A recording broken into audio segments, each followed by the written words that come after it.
Most women leave their cheating husbands with a broken heart. I left mine with a $200 million wire transfer and a folder of evidence that made his lawyers beg for mercy. I am Lydia Hart. At 39, I had spent a decade building a life based on the logic of order and the safety of predictable patterns. But as I stood in that high-rise office, the air smelled of expensive stationery and the kind of industrial air conditioning that chills you to the bone. Outside, the city moved with a frantic, chaotic energy that I suddenly realized I no longer possessed. I was a woman who had played by the rules, only to find the game was rigged. Nothing about the man's entrance was loud, yet my pulse spiked as if a silent alarm had tripped in my chest. He introduced himself as Daniel Reed. He had a calm voice and a tailored suit that whispered of old money and new secrets. His eyes looked like they had already read the final page of my life story. He didn't offer a greeting or a polite platitude. He offered a cold, hard fact that shattered the last 7 years of my existence. "Your husband is sleeping with my wife." I didn't gasp. I didn't reach for the tissues or the water glass. At 39, you realize that some wounds are too deep for tears. Instead, I felt a sudden icy clarity settle over me. Suspicion is a shadow that haunts you, but confirmation is a wall you can finally lean against. Daniel placed a heavy black case on the conference table, the weight of it echoing the new leaden reality in my stomach. He didn't open it yet. He just watched me, gauging my resolve. Then he said the words that would become my new religion. "If you move first, you lose." I looked down at the divorce papers I had been ready to file, papers that suddenly felt like toy weapons compared to the heavy case before me. I had spent weeks rehearsing a storm of rage, imagining the moment I would scream at Eric. Instead, I became a stone. Daniel leaned in, his voice dropping to a quiet, lethal register. "Courts do not hear your pain, Lydia. They hear proof. If you act on your heart now, you give them the chance to hide. If you wait, you own them." He had already done the forensic work. A trail of dates, locations, and betrayals that led directly to my husband's double life. As he finally unlatched the case to reveal the fortune inside, I realized this wasn't just a settlement. It was a war chest. And for the first time in my life, I wasn't interested in being a wife. I was interested in being the victor. I didn't scream. I didn't reach for the tissues on the desk. I felt a sudden icy clarity. Suspicion is a shadow, but confirmation is a wall. Daniel placed a heavy black case on the conference table between us. He didn't open it yet. He looked at me and said the words that would become my new religion. "If you move first, you lose." I stared at the case, my hands resting flat on my unfiled divorce papers. I had spent weeks rehearsing the moment I would throw Eric out. I thought I would be a storm of rage. Instead, I was a stone. Daniel leaned in, his voice dropping to a quiet, lethal register. "Courts do not hear pain, they hear proof. If you act now, you give them the chance to hide. If you wait, you own them." He had already done the work: lawyers, investigators, a trail of dates and locations that led directly to my husband's double life. As he finally unlatched the case to reveal the fortune inside, I realized this wasn't a bribe. It was a war chest. Our 7-year marriage didn't end with a scream. It began to erode in the quiet spaces between us. For years, I had mistaken that silence for stability. I took pride in the predictability of our life, the rhythmic hum of the dishwasher, the shared Sunday mornings over black coffee, and the way Eric's shoes were always placed exactly parallel in the mudroom. I thought we had built a fortress of mutual understanding, but looking back through the cold lens of Daniel's evidence, I realized I was simply living in a house where the lights were slowly being dimmed. The shift was so subtle that, at first, I blamed myself for noticing. It started with the scent. Eric had worn the same cedar-heavy aftershave since our honeymoon, a smell that meant home to me. Then, without mention, a new bottle appeared on the bathroom vanity, something sharp, citrusy, and expensive. It was the scent of a man who wanted to be noticed by someone who didn't already know the curve of his spine by heart. Then came the late nights. Eric was a man of routine, a creature who thrived on being home by 6. Suddenly, quarterly audits and urgent client dinners became the vocabulary of our evenings. He would return late, the energy of the city still clinging to his skin, offering a distracted kiss that landed more on my cheek than my lips. I would watch him from the kitchen island, noticing how he carried himself with a new, frantic sort of grace. He wasn't tired from work, he was energized by a secret. But the most damning evidence was the phone. It became an extension of his body, a black mirror he guarded with a sudden, sharp ferocity. In our early years, his phone lived on the nightstand, face up, vibrating with meaningless notifications we both ignored. Now it was a ghost. It lived in his pocket, or it rested face down on every surface, its screen pressed into the wood as if it were hiding a shameful face. Whenever a message chimed, his hand would fly to it with a speed that felt like a flinch. I watched him across the dinner table, the candlelight flickering between us, and felt the distance growing. I would ask about his day, and he would give me polished, rehearsed answers that lacked the messy details of real life. He was there, but he was curated. He was playing the role of the husband I expected, while the man I knew was retreating into a world I wasn't invited to see. I tried to tell myself I was being paranoid. I told myself that 7 years is when the shine wears off and people seek new hobbies or scents to feel alive again. But suspicion is a slow-acting poison. It sits in the back of your throat, making every "I love you" taste like copper.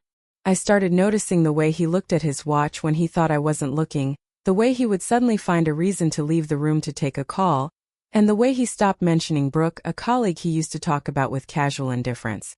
I lived in that predictable house, maintaining the furniture and the routine, while the foundation was being hollowed out beneath me. I was a localization specialist by trade. My entire career was built on understanding the nuances of language and the hidden meanings behind words. Yet, I had failed to translate the shift in my own home. I had seen the face-down phone and the new cologne as symptoms of a midlife crisis, not as the opening moves of a betrayal. Standing in Daniel's presence later, I finally understood that my safe marriage had been a carefully managed performance. Eric hadn't been working late. He had been auditioning for a new life. And as I sat in the quiet of our living room that final night before meeting Daniel, watching the shadows stretch across the floor, I realized that the man I had married had disappeared long ago. I was just the only one left who was still keeping up the house for him. The confirmation didn't come through a hacked email or a whispered rumor. It came in the sharp midday light of a Tuesday in the Loop. I was downtown for a conference, weaving through the thick crowds of office workers and tourists, when a flash of deep wine-colored wool caught my eye. It was a coat that didn't belong in a corporate district, too elegant, too intentional. It drew my gaze toward a small glass-fronted cafe tucked between two granite skyscrapers. And there, seated at a small round table near the window, was Eric. My heart didn't race. It slowed until it felt like a heavy rhythmic thud against my ribs. I stood paralyzed on the sidewalk, a ghost among the living, watching my husband. He wasn't looking at his watch. He wasn't checking his face-down phone. He was leaning forward, his entire body oriented toward the woman in the wine-colored coat like a flower chasing the sun. Then I saw his hand. It wasn't resting on the table. It was wrapped around hers. He was stroking her knuckles with his thumb in a way he hadn't done to me in years, a gesture of possessive, intimate tenderness. I watched his lips move, a soft smile playing on his face that I realized with a jolt of agony I hadn't seen directed at me since our 5th anniversary. In that moment, the predictable house I had described to myself crumbled. I realized that the silence I had cultivated at home wasn't the silence of peace. It was the silence of a vacuum. Eric hadn't been quiet because he was content. He had been quiet because he was saving all his words, all his warmth, and all his energy for her. A home can be silent not because it is safe, but because someone has already started leaving. He had moved out of our marriage months, maybe years ago, leaving only a physical shell behind to occupy the space next to me. I stayed there for what felt like an eternity, shielded by the glare of the sun on the cafe's glass. I watched them laugh. A shared private joke that felt like a serrated blade across my throat. The woman, Brooke, tilted her head back, her hair catching the light, and for a second, I saw the reflection of the woman I used to be. The woman who was seen. The woman who was cherished. I didn't storm inside. I didn't scream or make a scene that would end up on a stranger's social media feed. My professional training as a localization specialist took over. I began to translate the scene. Every touch was a data point. Every smile was a breach of contract.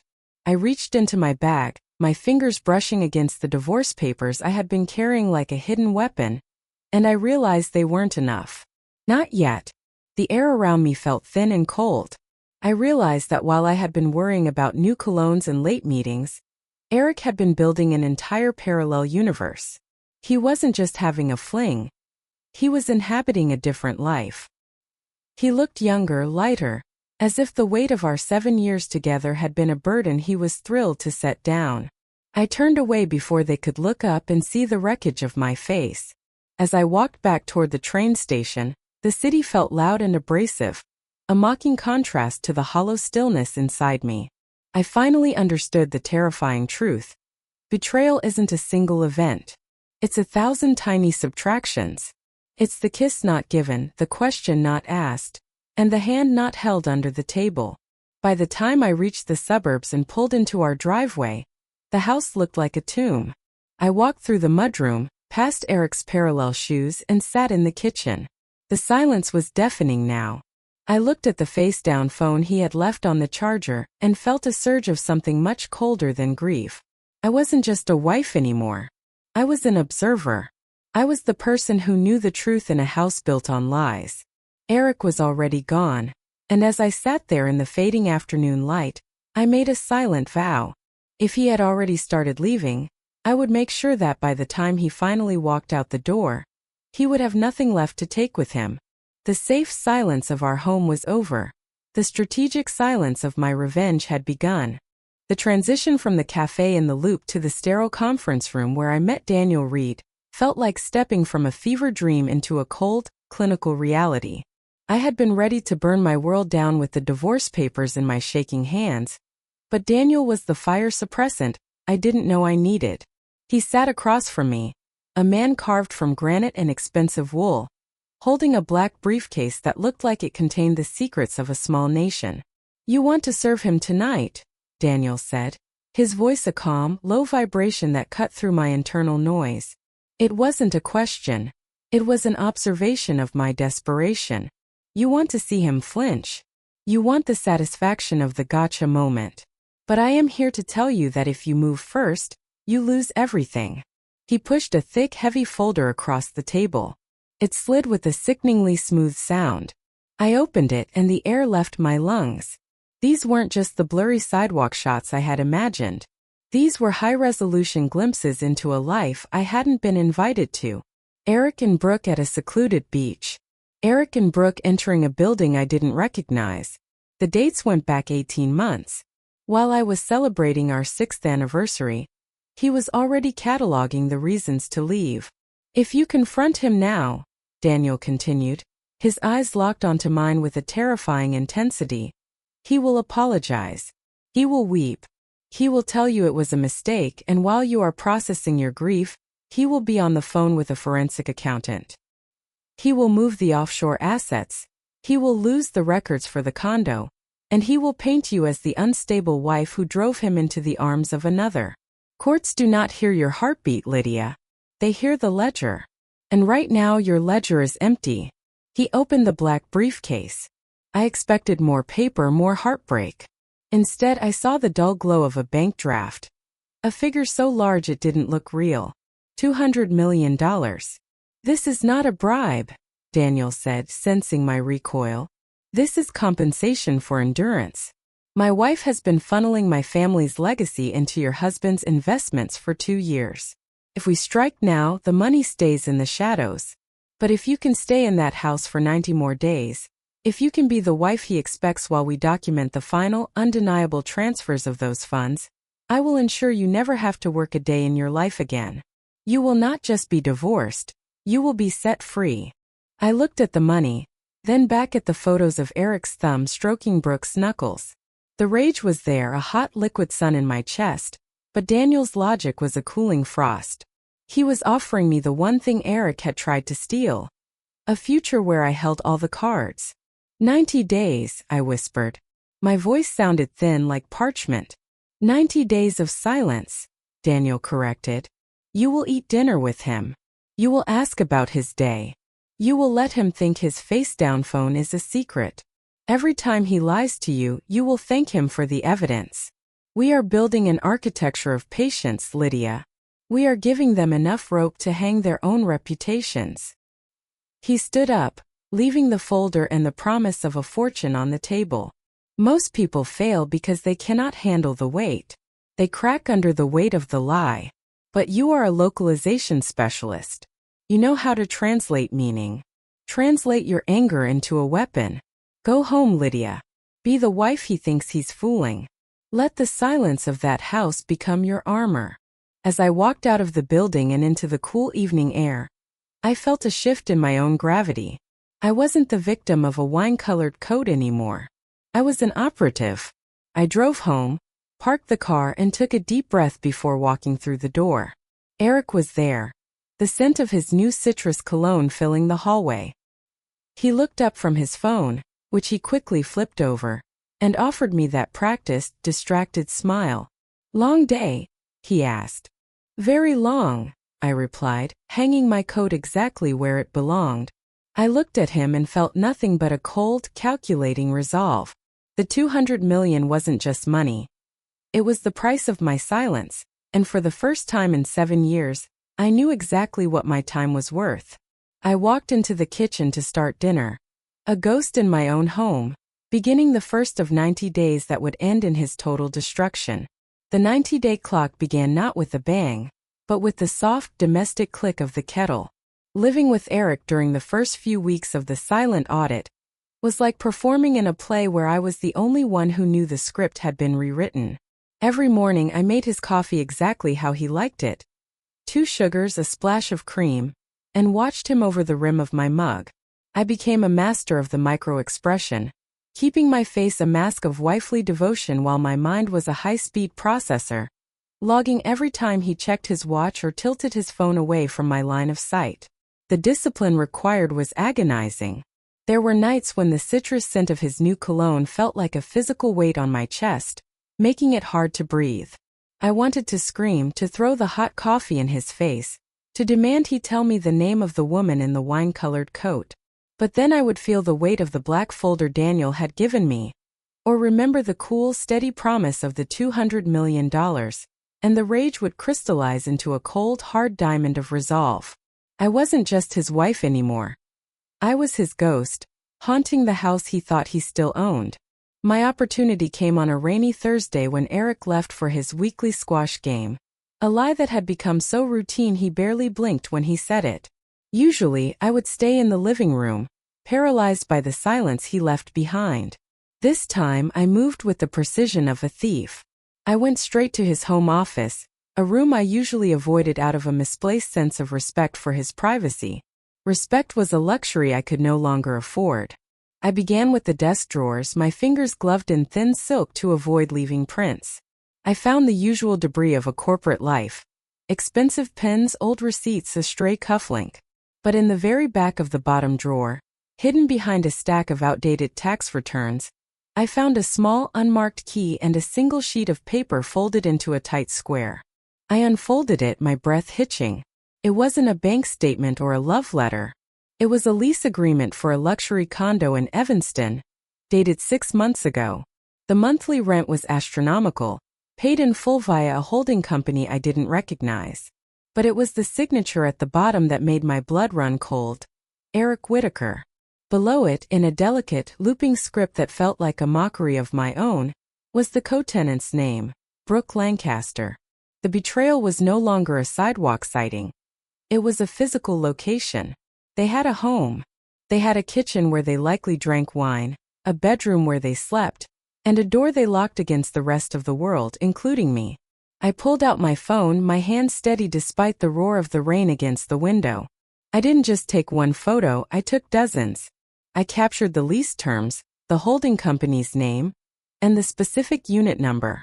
I then moved to his computer, which he had left in sleep mode, confident in the safe silence of our marriage.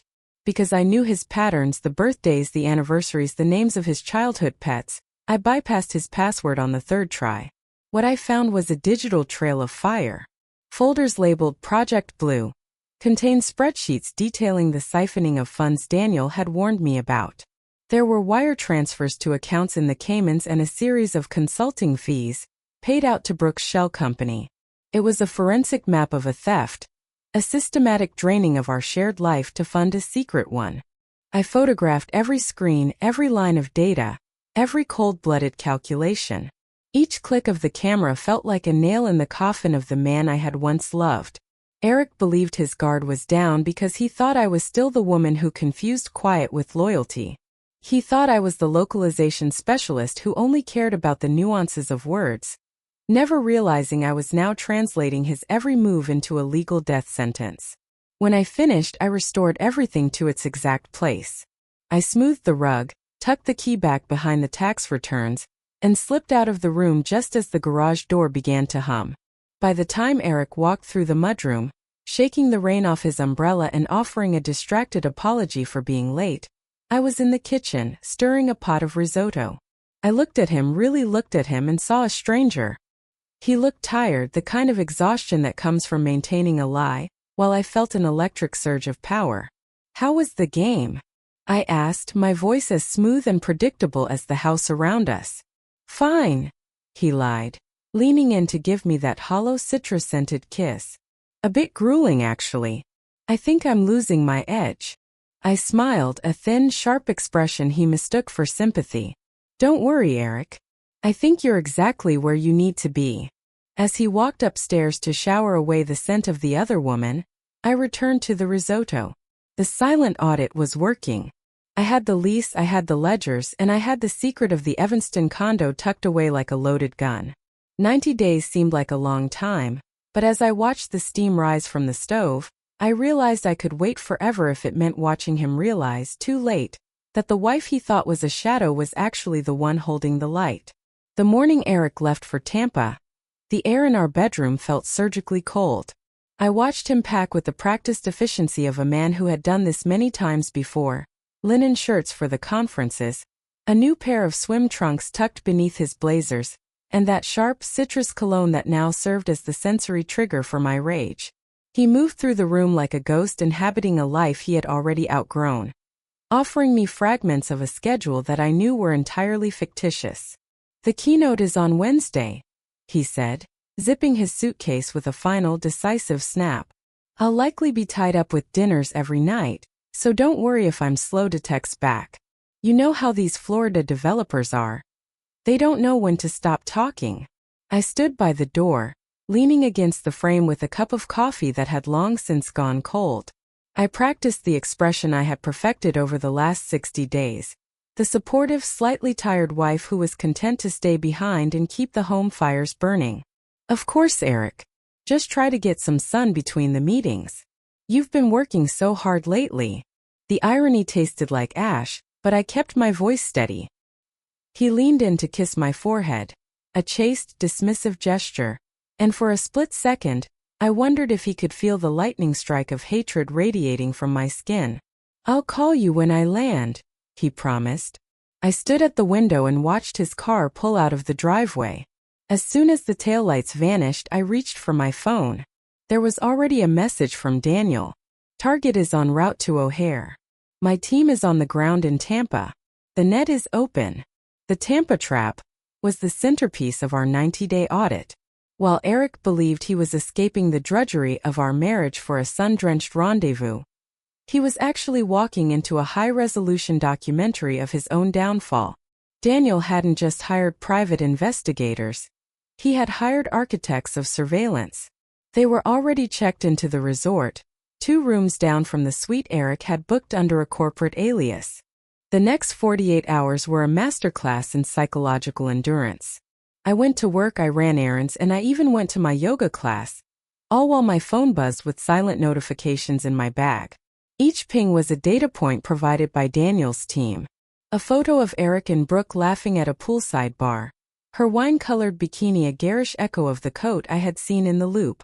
A video clip of them entering a high-end jewelry boutique on St. Armand's Circle, Eric's arm draped over her shoulders with a casual, expensive intimacy he hadn't shown me in years. But the most devastating evidence arrived on the second night. It was a digital copy of a room service receipt, champagne, oysters, and a late-night breakfast for two signed with Eric's distinctive looped signature. Attached to it was a photograph taken from a long-range lens. Eric and Brooke on their private balcony, framed by the Florida sunset, looking like a couple in a travel brochure. They looked happy. They looked free. They looked like two people who believed they had successfully stolen a fortune and a future without anyone being the wiser. I sat on our living room floor in the dark, the blue light of the phone illuminating my face. The pain was there, a sharp physical ache in my chest, but it was being rapidly overtaken by a sense of cold, predatory triumph. They were becoming careless. The safe distance of 1,000 miles had made them arrogant. They were speaking loudly in restaurants, holding hands in the lobby, and charging their betrayals to a credit card Daniel was monitoring in real time. Eric called me that night, just as the moon was rising over our quiet suburban street. "The weather is miserable here, Elwood," he lied, his voice sounding relaxed, almost bored. "Nothing but rain and windowless conference rooms. I'm exhausted. I think I'm just going to order a club sandwich and go to bed early." "That sounds lonely," I said, my voice a marvel of feigned sympathy. "I wish I were there to keep you company." "Soon, honey," he said, and I could almost hear the smirk in his voice. "I'll make it up to you when I get back." I hung up and stared at the dark television screen. He was right about one thing. He would make it up to me. Every dinner, every gift, every secret sunset in Tampa was being converted into a line item on a legal filing that would strip him of everything he valued. He thought he was playing a game of hide and seek, never realizing that I wasn't the one looking for him. I was the one waiting at the finish line with a cage. The architecture of patience was nearly complete. As I went upstairs to sleep in our empty bed, I didn't feel like a victim. I felt like a hunter. Eric and Brooke were enjoying their stolen time in the sun, oblivious to the fact that the clouds were already moving in. They were having the time of their lives, and I was making sure it was the last time they would ever feel that way. The Tampa trip wasn't a vacation. It was a confession recorded in 48 megapixels, and I couldn't wait to play it back for him. The clock on the kitchen wall didn't tick. It pulsed, a rhythmic countdown to the exact moment Eric's world would cease to exist in its current form. It was Monday morning, 9:58 a.m. I sat at the mahogany dining table, the same table where we had hosted Thanksgiving dinners, and toasted to a future that was now being dismantled with surgical precision. Before me sat 3 identical leather-bound binders, the culmination of 90 days of intentional silence. At exactly 10 a.m., my phone vibrated once on the wood. It was a text from Daniel Reed. Executed. In that same second, across the city, process servers were entering Eric's high-rise office and Brooke's boutique simultaneously. The simultaneous filing was Daniel's masterpiece, a strategic strike designed to ensure neither of them could call the other to warn them, to move money, or to align their lies. The trap was shut. I waited. The house was unnervingly still, the air smelling of the lavender polish I had used on the furniture earlier that morning. It was the smell of a clean slate. I didn't have to wait long. At 11:15 a.m., the sound of a car slewing into the driveway broke the silence. The tires screeched, a jagged, panicked sound that told me Eric had bypassed the usual parallel precision of his parking. The front door slammed so hard the crystal vase in the foyer rattled. "Lydia!" Eric burst into the dining room, his face a sickly shade of gray, his tie loosened as if he had been clawing at his own throat. In his hand, he clutched a thick stack of legal papers, the summons, the petition for divorce, and the emergency freeze on our joint accounts. "Lydia, what the hell is this?" His voice cracked, jumping an octave. He threw the papers onto the table, his eyes darting around the room as if looking for an intruder. "Some lunatic just served me at the office in front of the board. They're claiming fraud, Lydia. They're claiming I've been siphoning funds. This is a mistake. We need to call Arthur right now and—" "Arthur is already aware, Eric," I said, my voice as calm and flat as a frozen lake. I didn't stand up. I didn't even blink. In fact, Arthur is the one who helped me organize the forensic audit. Eric froze. The frantic energy seemed to drain out of him, replaced by a dawning horrific confusion. Audit? Lydia, what are you talking about? I don't know what you think you found, but I can explain everything. It was a business investment, a holding company for the condo in Evanston? I asked softly. The silence that followed was absolute. Eric's mouth opened, but no sound came out. I reached out and opened the first binder. I turned it around so he could see the high-resolution photo of the wine-colored coat in the Loop Cafe. October 14th. I began, my voice a clinical recitation of his sins. You told me you were at a zoning board meeting. You were actually at the Loop Cafe. You held her hand for 42 minutes. I flipped to the next section, the Evanston lease agreement. November 2nd. You signed this lease with Brooke Lancaster. You used a shell company to hide the rent, but you forgot that every digital signature leaves a footprint. I opened the second binder, revealing the Tampa surveillance. Last week, Tampa, you told me the weather was miserable, and you were eating club sandwiches alone in your room. This is a photo of the two of you on the balcony of the Azure Resort at sunset. Here is the receipt for the champagne you ordered at 11:45 p.m. Eric staggered back, his hand catching the edge of a chair to keep from falling. The guard he thought he had kept up was gone. He looked at the binders, the sheer volume of the evidence, and I could see the moment he realized he wasn't just being sued, he was being erased. Lydia, please, he whispered, the citrus scent of his cologne now sour with the sweat of panic.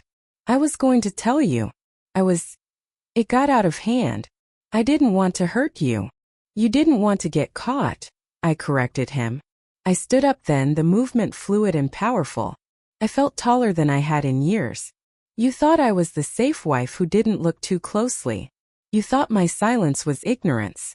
But I've spent the last 3 months documenting every lie you told me over coffee. I've logged every late-night audit and every business trip. I have every date, every entry log, and every photo. I leaned across the table, my face inches from his. Daniel Reed says hello, by the way. He filed his papers at the exact same time I did.